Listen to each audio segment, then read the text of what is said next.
तपाईलाई म एउटा रिफ्युजल लेटर देखाउँछु जुन ट्रेनिङ भिजाको रिफ्युजल लेटर हो। ल हेर्नुहोस्, तपाईँले क्लियरली यहाँ देख्न सक्नुहुन्छ ट्रेनिङ भिजाको रिफ्युजल लेटरमा चाहिँ के भनेको छ भन्दा 2018 को 25 अगस्तमा अस्ट्रेलिया आएको रहेछ। त्यसपछि यो डिसिजन दिने मितिसम्म 2415 दिन अस्ट्रेलियामा स्पेन्ड गरेको देखिन्छ। त्यसमा 30 दिन मात्रै अस्ट्रेलियाभन्दा बाहिर भएको देखिन्छ। त्यसकारण अहिले ट्रेनिङ भिजा अप्लाई गर्नुको रिजन चाहिँ साँच्चैकै रूपमा ट्रेनिङ लिन, स्किल आफ्नो जुन स्किलमा ग्याप छ त्यो ग्यापलाई फिल गर्न भन्दा पनि आफ्नो अस्ट्रेलियाको अनगोइङ रेसिडेन्सीलाई मेन्टेन गर्नको लागि हो भन्ने खालको डिसिजन लेखेर चाहिँ यो केस अफिसरले यो क्यान्डिडेटको भिजा चाहिँ रिफ्युज गरेको रहेछ। यदि तपाईँ पनि अस्ट्रेलियामा हुनुहुन्छ अथवा अस्ट्रेलियाभन्दा बाहिर हुनुहुन्छ र यदि ट्रेनिङ भिजाको लागि प्लान गरिरहनु भएको छ भने तपाईँले ख्याल गर्नुपर्ने हुनसक्छ।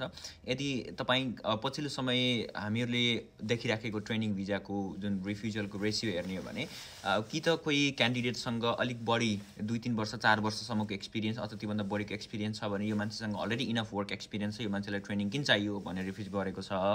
अनि अरू चाहिँ अस्ट्रेलियाभित्रबाट अप्लाई गर्ने क्यान्डिडेटहरूको केसमा चाहिँ यदि लामो समय अस्ट्रेलिया बसेको हिस्ट्री छ भने चाहिँ यो मान्छे अस्ट्रेलिया पहिलेदेखि धेरै लामो समयदेखि बसेको छ र यो मान्छे अस्ट्रेलिया फेरि अहिले ट्रेनिङ भिजा अप्लाई गर्नको रिजन भनेको चाहिँ ट्रेनिङको जुन ग्याप फिल गर्न भन्दा आफूले सिक्नुभन्दा पनि टाइम बाई गर्नको लागि अथवा अनगोइङ रेसिडेन्सी मेन्टेन गर्नको लागि हो भन्ने खालको जजमेन्ट गरेर चाहिँ केस अफिसरले रिफ्युज गरिराखेको देखिन्छ। त्यही भएर ट्रेनिङ भिजाको बेसिक रिक्वायरमेन्ट चाहिँ लास्ट 24 मन्थभित्र तपाईँको यदि 12 महिनाको फुल टाइम वर्क अथवा एजुकेसन एक्सपिरियन्स छ भने त्यसको आधारमा चाहिँ तपाईँले ट्रेनिङ भिजा अप्लाई गर्न सक्नुहुन्छ तपाईँको इम्प्लोयरसँग।